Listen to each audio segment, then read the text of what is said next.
Hey everyone, and welcome back to the channel. So in today's video, I'll be teaching you guys how to hide and unhide games as well as how to access the hidden games folder on Steam from scratch. So without further ado, let's dive right in. So to actually do this is quite simple, and assuming that you guys have your Steam open like I do here, here's what the window looks like. To actually hide games, you'd want to go to the Libraries tab. So this will actually pull up a list of all of your registered and installed games on your computer.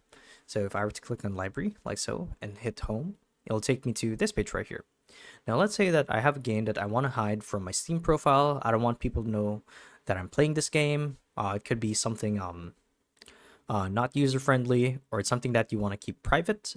You guys would want to hover over the game. So let's say that I want to hide Batman Arkham VR, for example. So I'm going to right click on it, click on manage, and you'll see that there's two options from the drop down that says hide this game or mark as private. So we're going to hide this game like so, and you can see that it's automatically hidden from my library. And one indication to tell whether it's actually hidden is by going to the top right corner of the game banner, and you'll see that this game is hidden.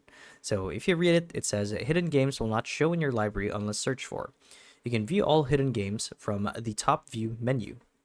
So I'll show you guys just how to do that. Like it said, you would want to go to the top left corner of the screen, click on view, and you'll see that there's an option for hidden games. And when you click on hidden games, you'll see that all of your hidden games will be displayed here in list form. And if I want to undo this, I want to add this back to my library, I would click on manage, and I would remove from hidden and go back to view and go back to library, and you can see that it's back on the list. And you can do it vice versa. Either way doesn't really matter, but that's how you guys do it. So it's pretty simple and straightforward. And yeah, hopefully this video helped you guys out. And if it did, be sure to let us know down in the comment section below. And if you guys want to see more videos like these, we do have a YouTube channel where we do guides like these daily. So if you guys want to show your support that, you can do so by subscribing to the channel. So with all of that said, thank you all for watching, and we'll see you guys in the next one. Bye-bye.